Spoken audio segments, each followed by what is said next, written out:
Hai, Assalamualaikum warahmatullahi wabarakatuh. Kali ini kita akan membahas lanjutan dari bioteknologi, yaitu kultur jaringan.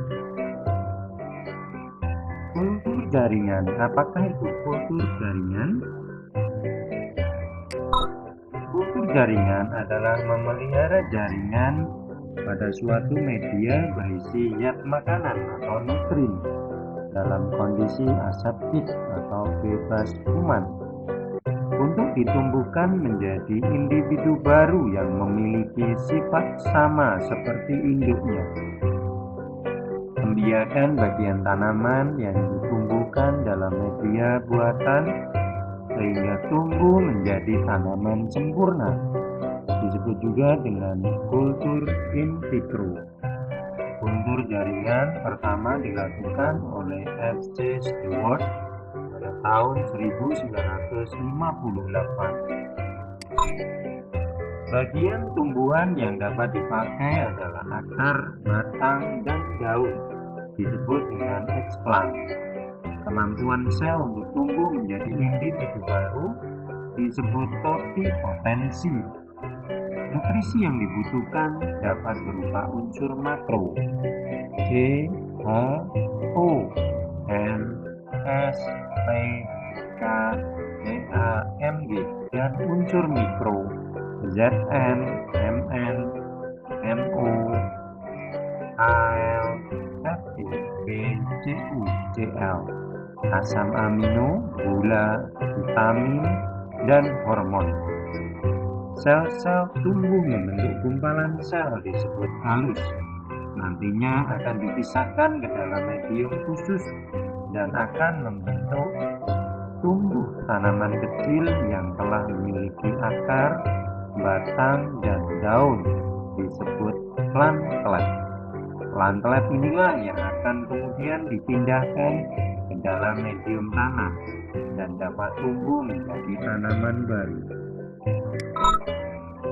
Keuntungan kultur jaringan dapat menghasilkan tanaman baru dalam jumlah banyak dalam waktu singkat, menghasilkan tanaman baru yang memiliki sifat fisiologi dan morfologi yang sama dengan induknya, dapat digunakan untuk upaya konservasi tumbuhan langka, dapat menghasilkan tanaman yang bebas virus dalam jumlah besar, yaitu dengan mengambil jaringan meristem yang bebas dari virus.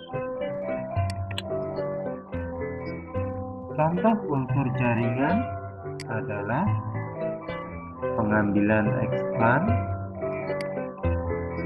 Explant ditanam dalam media yang mengandung unsur makro dan unsur mikro. Pembentukan kalus atau kumpulan sel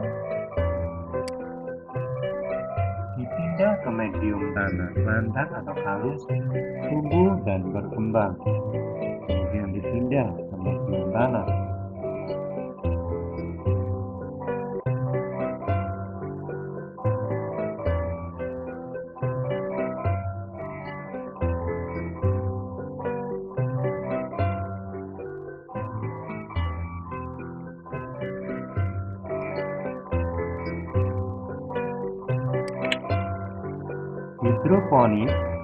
Hidroponik adalah suatu cara bercocok tanam tanpa menggunakan tanah sebagai tempat menanam tanaman.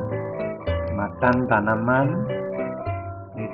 didapatkan dari air yang mengandung zat-zat anorganik yang diberikan melalui pipa-pipa atau dengan disiram. Media tanam yang dapat digunakan adalah pecahan genting, pasir, kerikil, atau kertas. Aeroponik, penanaman tanaman tanpa menggunakan media sama sekali.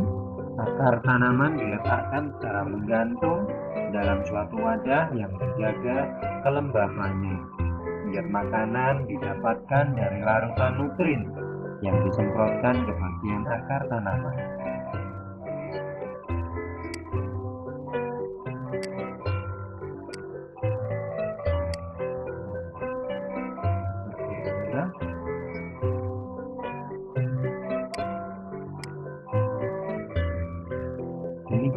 penjelasan mengenai kultur jaringan hidroponik dan aeroponik. Selanjutnya, rekayasa genetika. Rekayasa genetika merupakan suatu cara mengganti atau menambah DNA dari organisme lain ke susunan DNA asli dalam suatu organisme. Teknik ini juga merekombinasi genetika. Rekayasa genetika atau manipulasi teknik dalam genetika ini digunakan untuk mendapatkan kombinasi sifat keturunan yang diinginkan. Contoh produk rekayasa genetika yaitu vaksin hepatitis, hormon insulin, anti monoklonal, dan penggabungan monoklonal.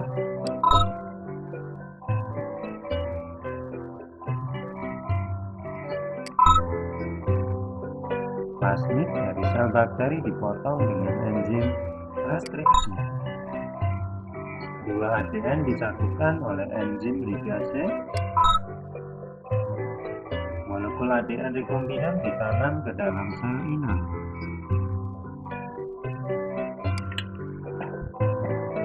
Contoh produk rekayasa genetika: vaksin hepatitis. Vaksin hepatitis merupakan vaksin untuk mencegah hepatitis penyakit radang hati. Vaksin hepatitis dibuat dari plasma darah penderita hepatitis.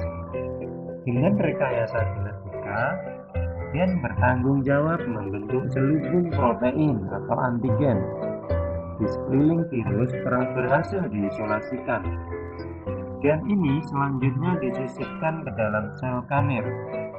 Sel kamer yang telah disisipi gen virus akan menghasilkan selubung protein yang digunakan untuk membuat vaksin hepatitis.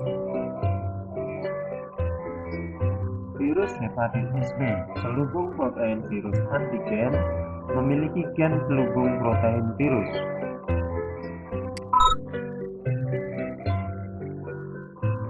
Nukleus dan sel kamer, gen yang dimurnikan disisipkan ke dalam sel kamer. Sel-sel kamer yang telah direkayasa membelah diri menghasilkan sel-sel yang dapat membuat selubung protein virus dalam jumlah besar. Maka dihasilkan vaksin hepatitis B.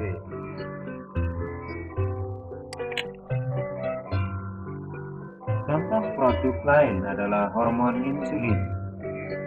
Hormon insulin adalah hormon yang berguna untuk menolong penderita kencing manis atau diabetes mellitus. Gen hormon insulin bagian kromosom manusia yang mengandung gen insulin. Bakteri dipotong dengan menggunakan enzim-enzim restriksi.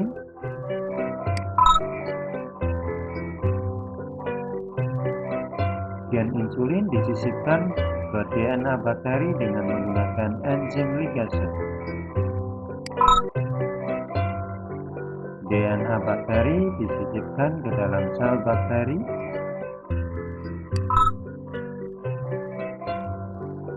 Bakteri tumbuh dan cepat setiap kali membelah DNA menggandakan diri bersama gen hormon insulin.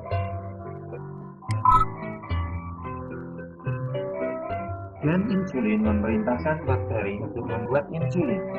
Insulin dapat dihasilkan dalam jumlah besar dan dapat dipisahkan dari bakteri. Antibodi monoklonal. Sel darah putih membuat beribu-ribu antibodi untuk melawan penyakit yang masuk ke dalam tubuh manusia. Antibodi monoklonal digunakan untuk mengobati penyakit kanker. Antibodi dan obat-obat bergabung kompleks. Antibodi obat. Kompleks antibodi obat tidak melekat pada sel-sel yang sehat. Kompleks antibodi obat melekat pada sel-sel kanker.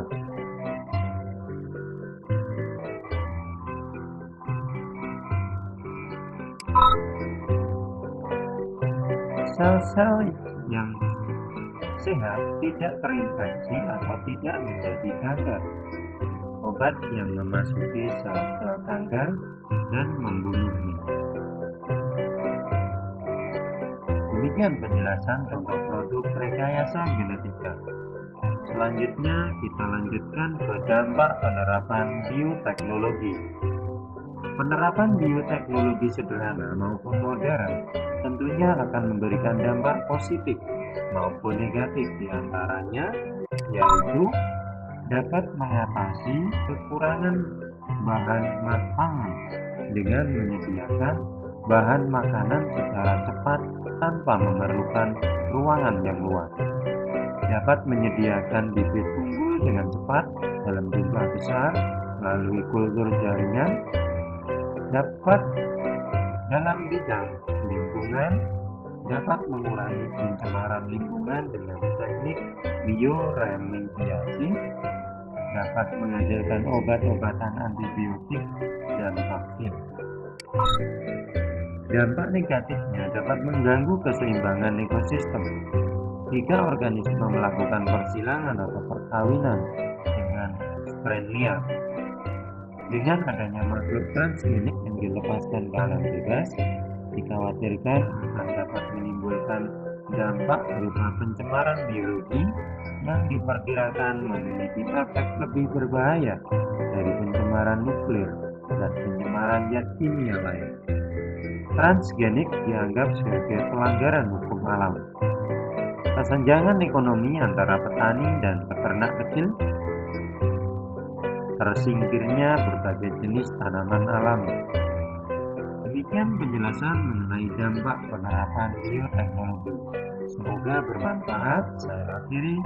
Wassalamualaikum warahmatullahi wabarakatuh.